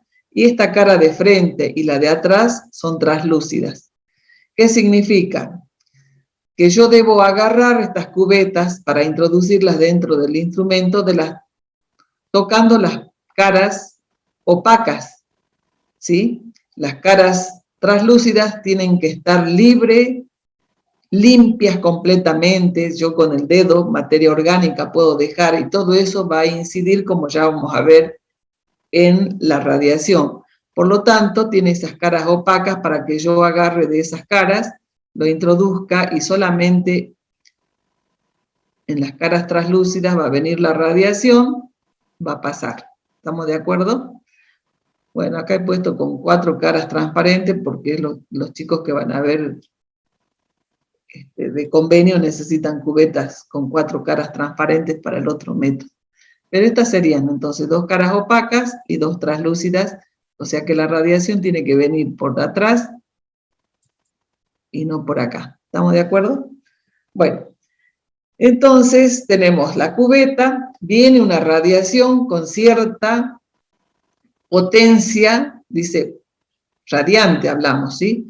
Potencia de las incidentes. Tiene esta potencia, hay solución en la cubeta, como dijimos, interactúa la radiación con las moléculas de la solución, parte de esa radiación se absorbe y lo que no se absorbe se transmite. Cuanto más moléculas haya, mayor se va a absorber, ¿verdad? Bien, entonces, el hecho de que esté dibujada de esta forma una flecha más angostita justamente me está diciendo que viene una gran radiación, esa potencia radiante en gran parte es absorbida y se transmite una de menor energía, se ve atenuada, hay una disminución. Entonces, ya que dice transmitida, potencia radiante transmitida, vamos a definir una variable que es la transmitancia. La transmitancia, que sería la relación entre la potencia transmitida respecto a la potencia incidente. O sea, la fracción de radiación incidente que es transmitida. ¿Estamos de acuerdo? P sobre P0, que también se le expresa generalmente en porcentaje, multiplicando por 100% de transmitancia. Acá hablamos de absorbancia, acabamos de definir transmitancia. ¿Cómo están relacionadas la absorbancia y la transmitancia? A través de esta expresión. La absorbancia es menos el logaritmo de la transmitancia. O sea que tienen una relación logarítmica. Y desde ya, cuando es grande la absorbancia, es menor la transmitancia, o al revés. Bueno, Entonces acá tenemos la cubeta conteniendo, y acá vamos a ver que viene esa radiación incidente, viene ese haz transmitido, y yo qué digo, que todo lo que no se absorbe se transmite. Ojo, como todo. Puedo tener pérdidas por dispersión en la solución, y entonces va a tener menor potencia transmitida, y sin embargo no es porque se absorbió, sino porque la perdí de otra forma, la perdí por dispersión. La puedo perder por reflexión en la interfase aire-pared, acá de nuevo, interfase pared-solución, o sea que hay pérdidas. Y estas pérdidas por dispersión puede ser, ¿por qué? Porque tenga las cubetas sucias, como las toqué, esas caras transparentes las toqué con la mano, puse materia orgánica en las caras expuestas a la radiación, y voy a tener pérdidas por dispersión. ¿Cuándo puedo tener pérdidas por dispersión también? Cuando tengo burbujas en la solución, o sea que no puedo tener burbujas en la solución, no puedo tener sólidos en suspensión, tiene que ser una solución homogénea, la que yo esté midiendo, para evitar tener estas pérdidas, que desde ya me van a hacer determinar o analizar mal, porque yo voy a estar asumiendo que hay más moléculas, porque han absorbido más, porque menos se transmitió, y resulta que no se absorbió más, sino que yo perdí radiación de otra forma, ¿se entiende? Por lo tanto, esto yo lo puedo prevenir. ¿Cómo lo puedo prevenir? Controlando que no haya burbujas, controlando que la superficie que esté expuesta a la radiación, esas partes translúcidas de las que hablemos, estén limpias, yo no las toque con la mano, toque correctamente las cubetas en las caras opacas, y que no haya sólidos ni burbujas en suspensión. O sea que eso lo puedo eliminar, esas pérdidas. Las pérdidas que no puedo eliminar son estas de las paredes, aire-pared, pared-solución, porque en algo tiene que estar la solución, no puede ir en el aire, está en una cubeta. Pero no importa, cuando yo hago la calibración, ¿se acuerdan cuando ponía el blanco? Bueno, vamos a ver que cuando yo hago la calibración con el blanco, estoy teniendo en cuenta estas pérdidas. A ver cómo, profe, lo vamos a ver. Resulta que cuando les decía yo, hace rato, por ejemplo, cuando les decía, bueno, pongo el blanco, llevo con el control al 100% de transmitancia o al 0 de absorbancia, después cuando pongo cualquier patrón me va a dar el equipo, supónganse, 70% de transmitancia. Bueno, lo está comparando con el que yo dije, cuando no hay nada es 100. Bueno, comparado con eso el equipo me dice, tenés 70, tenés 50, ¿estamos de acuerdo? Bueno, entonces, así vamos a ver esa calibración. Resulta que tengo el blanco, viene una radiación, una potencia radiante incidente, va a pasar una potencia radiante transmitida, ¿verdad? Cuando tengo un blanco. Lo mismo si yo tuviera ahora esa radiación incidente, está un patrón en la cubeta, voy a tener una potencia radiante transmitida. Si yo defino la transmitancia del blanco, como definimos recién, la potencia transmitida dividido la potencia incidente, la potencia transmitida cuando está la muestra o el patrón es lo mismo, podría haber puesto patrón, dividido la potencia incidente. ¿Qué pasa?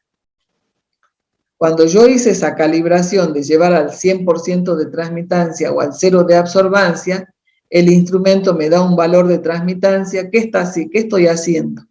Como yo hice esto, puse al 100% o al 0 de absorbancia, esa transmitancia experimental no es otra cosa que la relación entre estas dos transmitancias, cuando está la muestra o el patrón, dividida cuando está el blanco. Fíjense, se simplifican, vemos, se simplifican los P0, pongo esto y esto, y me queda P de la muestra sobre el P del blanco, ¿sí? Esa transmitancia experimental que yo les dije, bueno, me da 70, por eso, comparado con el 100% me da 70. Ese 70%, digamos, es más fácil ponerle como porcentaje, entonces pongamos como porcentaje P0 P de la muestra sobre P del blanco por 100, daría como porcentaje de transmitancia experimental, ¿verdad? Y cuando yo voy y pongo al 100% de transmitancia con el blanco, estoy poniendo 100% de transmitancia con el blanco, este 100 con este 100 se va, y ese por ciento de transmitancia directamente es la potencia que sale cuando está el patrón o que sale cuando está en la muestra. ¿Estamos de acuerdo? ¿Se entendió? ¿Se entendió, chicos? Sí, profe. Bueno, muy bien. Entonces, eso es lo que hacemos. ¿Estamos de acuerdo? Es lo que cuando yo hago la calibración, ¿por qué me da ese valor de transmitancia? Hacemos todo esto. Bueno, y acá está para que veamos que la transmitancia es una escala, como porcentaje de transmitancia, en una escala lineal. En cambio, la absorbancia es una escala logarítmica, como vimos. Y generalmente, si el instrumento no tiene para medir en absorbancia, digital digo, y tengo que ir a una escala, y acá más o menos yo podría, si me da la aguja por acá, podría determinar. Si me dan números es fácil, pero acá, por ejemplo, ya cuando es logarítmica, ¿y cómo hago para apreciar cuánto es en esta zona? Y es difícil. Entonces, generalmente lo que uno hace es transformar las medidas así de esta forma. A ver, ¿dónde están? Para transformar las medidas de transmitancia en absorbancia. ¿Y por qué? Porque ustedes van a leer fácilmente el porcentaje de transmitancia, ¿sí? Rápidamente, porque es escala lineal, donde se ponga la aguja, si no es digital y es analógica, yo puedo hacer una estimación del porcentaje. No de la absorbancia, como les dije que es difícil. Pero rápidamente yo puedo transformar las medidas de transmitancia, del porciento de transmitancia en absorbancia. ¿Y cómo lo hago? Como siempre se equivocan, una cosa es que la absorbancia esté relacionada con la transmitancia, sí, y otra cosa es que yo quiera transformar las medidas de absorbancia de transmitancia en absorbancia. Entonces, por eso les he puesto acá. Y sale de esta definición, fíjense. La transmitancia, dijimos, es la relación entre la potencia transmitida y la potencia incidente. Si pongo como porcentaje, multiplicaré por 100. Yo sé que la absorbancia es menos el logaritmo de la transmitancia. Acá pongo el valor de transmitancia, menos el logaritmo de P sobre P0. Y ahora reemplazo este P sobre P0, despejando de acá. Fíjense, me queda menos el logaritmo del porciento de T sobre 100.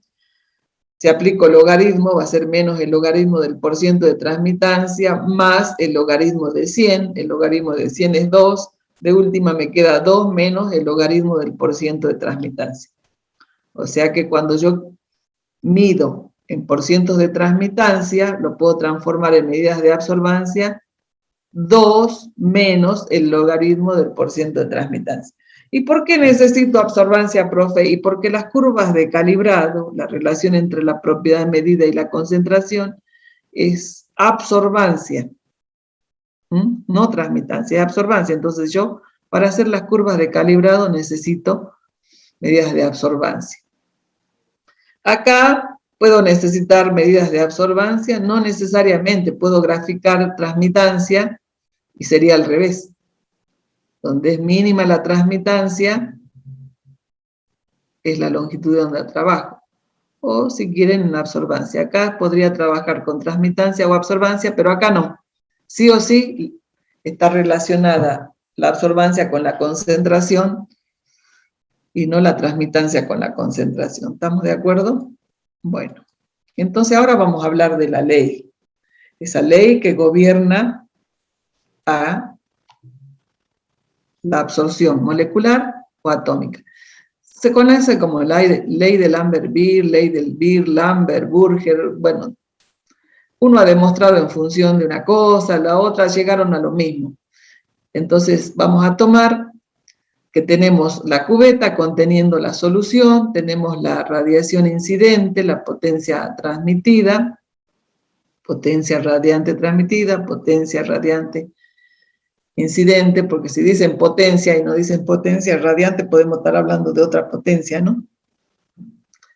Y vamos a considerar que tenemos contenida una solución, entonces lo único que va a ir cambiando la concentración, alguien estudió en que cuando cambie la concentración, otro estudió cuando cambie el camino óptico. ¿Y qué es el camino óptico? El camino óptico es el camino que recorre la radiación interactuando con la materia, o sea, esta distancia. Ese es el camino óptico. Entonces nosotros vamos a utilizar que ya tengo una solución de concentración conocida y lo que vamos a ir variando es el camino óptico. Lo vamos a hacer en forma diferencial de camino óptico, ¿sí? Entonces, como también dijimos que hay una disminución de la potencia radiante, dijimos, esa disminución de la potencia radiante es proporcional a la potencia incidente, a la concentración y al camino óptico recorrido. Esa disminución, ¿cómo la pongo? En forma diferencial, porque voy a ir variando en forma diferencial el camino. Disminución, el signo menos me está indicando que hay una disminución de la potencia radiante, que es proporcional, dice, a la potencia incidente, a la concentración y al camino óptico recorrido. Transformo esa constante, esa proporcionalidad, le pongo una constante de proporcionalidad, la transformo en una igualdad, pongo las mismas variables en un miembro, para que en la otra me quede sola la otra variable, voy a integrar, porque es diferenciales, la integro, la integral entre P0 y P, la integral entre 0 de camino óptico y B, que es la distancia total B. Sabemos que la integral de 1 sobre X es logaritmo de X, ¿verdad? Entonces la integral de 1 sobre P es logaritmo neperiano de P, entre estos límites de integración, entre 0 y B, listo, saco y me da el camino óptico recorrido directamente. Sigo trabajando matemáticamente, transformo el logaritmo neperiano en logaritmo decimal, 2,3 logaritmo decimal. Esta es una constante, lo paso al otro miembro, donde tengo una constante de proporcionalidad, y entonces me queda menos el logaritmo de P sobre P0, K sobre 2,13 por B, y como vimos, A era menos el logaritmo de T, y la transmitancia era justamente P sobre P0, o sea que es menos logaritmo de T, o sea que es A, y me queda que la absorbancia es igual al coeficiente de absortividad molar, porque todo esto vendría a ser el coeficiente de absortividad, molar, si la concentración está expresada en molaridad, y el camino óptico. ¿Estamos de acuerdo? Esa es la ley de Lambert y Beer, que la absorbancia es igual al coeficiente de absortividad por el camino óptico por la concentración, y se llama coeficiente de absortividad molar si la concentración está expresada en molaridad. Puede estar expresada en otras unidades y en lugar de epsilon se va a llamar A, un coeficiente de absortividad. ¿Estamos de acuerdo? ¿Y de quién va a depender ese coeficiente de absortividad? De la especie absorbente. ¿Y de quién más? De la longitud de onda. O sea, ¿de quién depende ese coeficiente de absortividad? De los dos protagonistas de la película, como digo yo. Tenemos una película donde uno de los protagonistas es la radiación. ¿Quién? La longitud de onda. ¿Y la otra quién es? El analito, la especie absorbente, la que necesite formar para que tenga una solución color. Por ejemplo, del hierro es el analito, pero la especie absorbente es el tiocianato férrico. ¿Estamos de acuerdo? Bueno, dice esa ley que el número de materiales de absorción en su trayectoria, lo cual el número de materiales de absorción en su trayectoria, ¿de quién depende? Del número de materiales de absorción en su trayectoria, la cual se denomina concentración. Así figuran en algunos libros. La distancia que la luz debe atravesar a través de la muestra o distancia del trayecto óptico que dijimos T3 depende de la probabilidad que hay de que el fotón pueda absorber la radiación de esa longitud de onda. Esto es el coeficiente de absortividad, o el coeficiente de absorción. ¿Estamos de acuerdo? O sea, ¿de quién depende la absorción? Bueno, acá está también lo que vimos hace rato, que se pesa, que se lleva una solución, que se hace el espectro, todo esto ya lo vimos. Y lo vamos a seguir viendo. Bueno, es necesario hablar de la calibración de los métodos instrumentales. Métodos instrumentales. Como sabemos, la señal analítica que midamos, la absorción, la emisión o la propiedad medida, va a estar relacionada con la concentración del analito. ¿A través de qué? Del proceso que se esté llevando a cabo. O sea que ese proceso va a permitir relacionar la señal analítica medida con la concentración. Y cuando uno está calibrando un método para encontrar esa relación, lo que tiene que analizar es un estándar, un patrón, una concentración perfectamente conocida. Entonces esos estándares de referencia generalmente tienen que contener uno o más analitos de concentración conocida. Y es difícil de obtener, pues se pueden obtener por síntesis, dice siempre que se logre una composición completa muy parecida a la muestra. Generalmente nuestras muestras tienen una matriz muy compleja, y yo necesitaría un estándar que tenga todo exactamente como la muestra, y es difícil, ¿sí? Y llevaría mucho tiempo, o sea que es un método poco práctico. Aún así hay ciertas muestras de las cuales hay comercialmente estándares de referencia con certificación de su composición. Esos estándares de referencia que existen hay para polímeros, para ácidos grasos, para mezcla de hidratos de carbono, para minerales, para aceros. ¿Y cómo se ha logrado tener una certificación de su composición?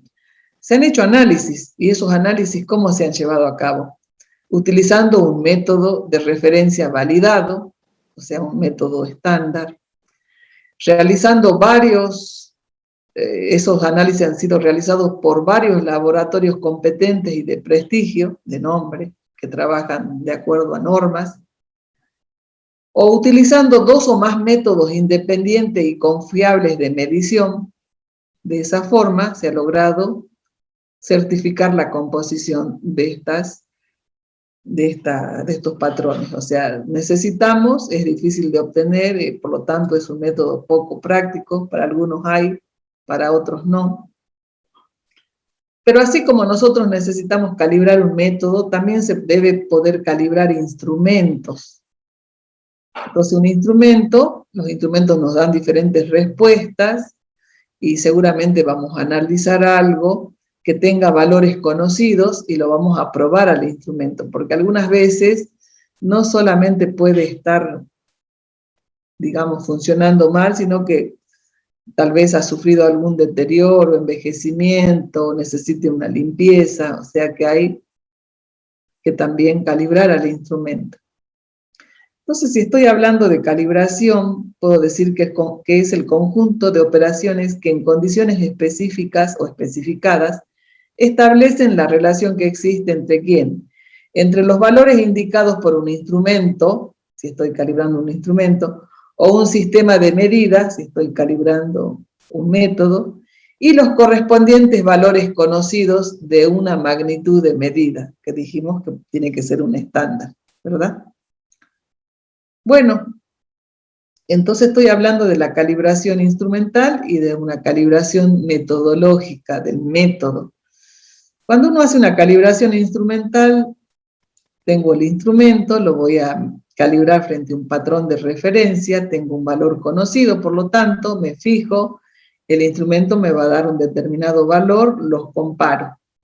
Necesito hacer corrección, me está dando por encima o por debajo del valor conocido, puedo hacer una corrección, ¿sí?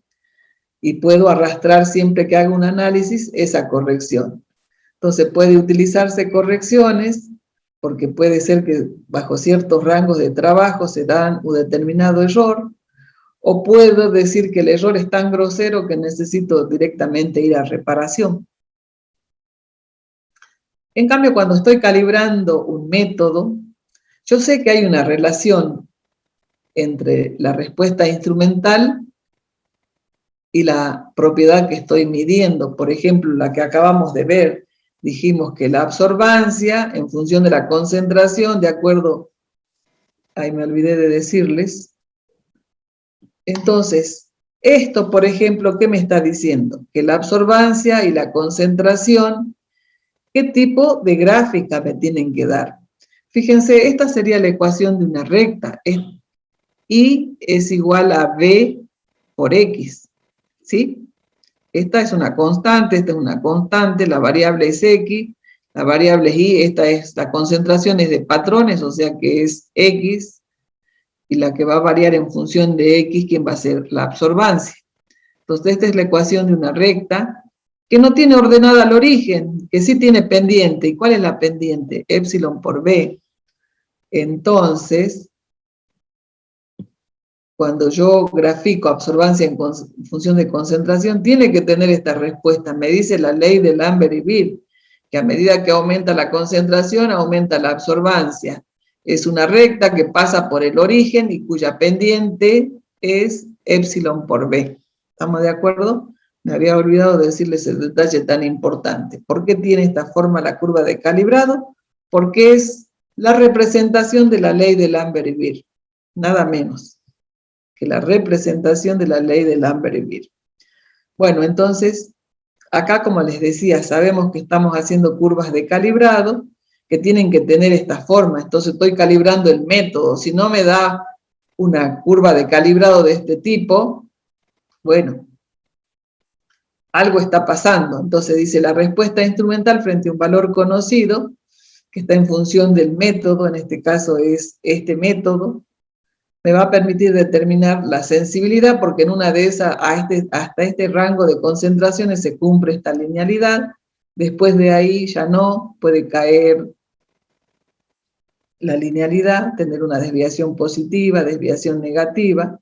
O sea, me permite determinar en qué rango de trabajo se cumple el método, se cumple la ley. Bueno, y al hablar de métodos instrumentales, el que acabamos de ver, donde yo preparaba patrones para hacer la curva de calibrado, fíjense, patrones para hacer la curva de calibrado. Profe, a ver, está bien, acá entendí que hacemos el espectro, que sacamos la longitud de onda, a la cual vamos a hacer las medidas de absorbancia para los patrones, pero yo estaba determinando la concentración de fósforo en la muestra y hasta acá han participado los patrones, acá cualquier patrón, cualquiera de estos, y la muestra, bueno, la muestra viene ahora. Cuando ponemos la muestra, el instrumento nos va a dar información. ¿Qué información? La absorbancia. Entonces vengo con la absorbancia de la muestra, entro a la curva, bajo y tengo la concentración de fósforo en la muestra. ¿Estamos de acuerdo?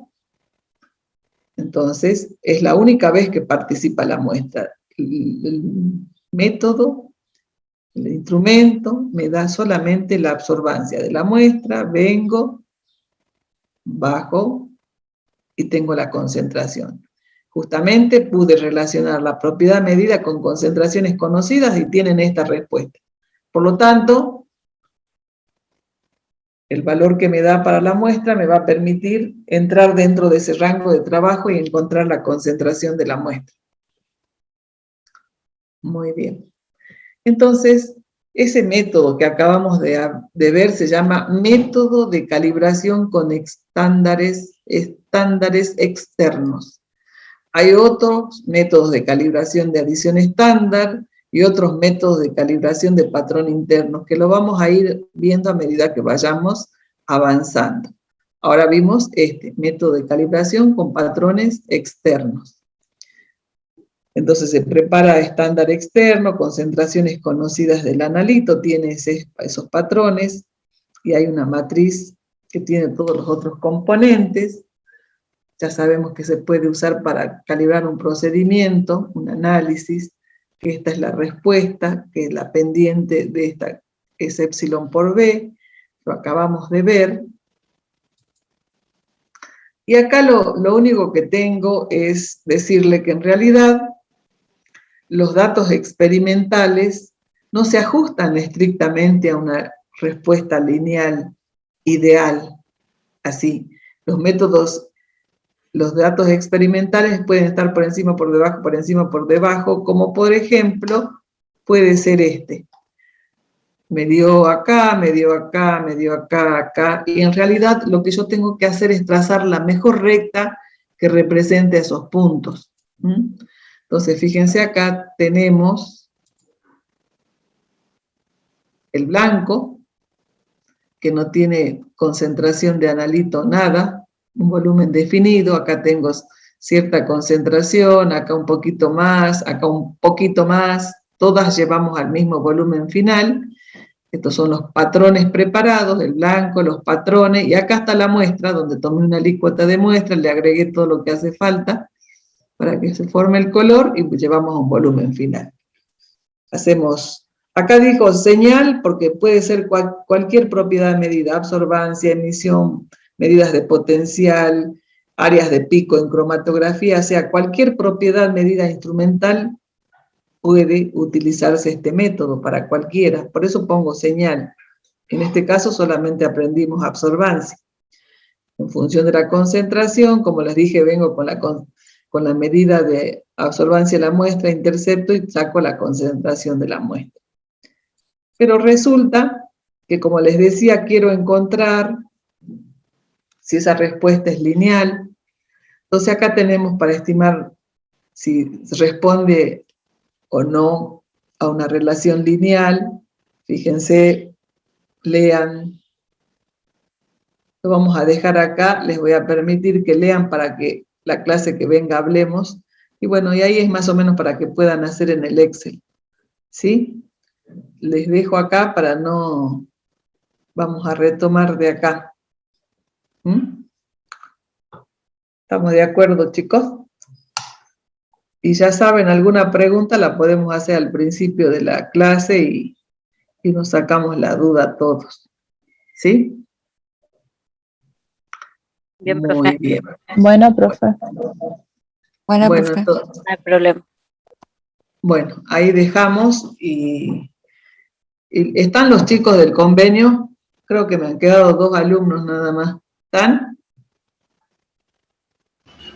Sí, buen día, profe. Sí. Hola, buen día. Está Marianela Burgos y no me acuerdo quién es el otro niño. No vamos a empezar esta semana, la otra semana recién voy a empezar con Quali. ¿Sí?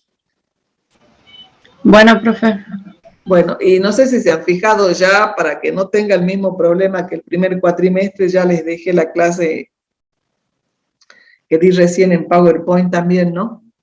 ¿Lo han visto?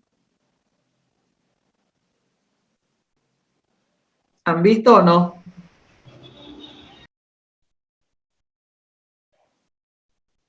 Hola, ¿están ahí? Estas clases de espiritismo. Che, como Sí, son profe. bueno, ya están, se las voy a ir dejando, así no me ocurre como en el otro cuatrimestre, una semana antes del parcial me piden que baje. Ya se las voy a poner a todas las clases. Gracias. Bueno, nos vemos entonces, chicos. Hasta luego. Hasta luego, profe. Luego, Marti, profe. hasta Hasta luego. luego. Profe.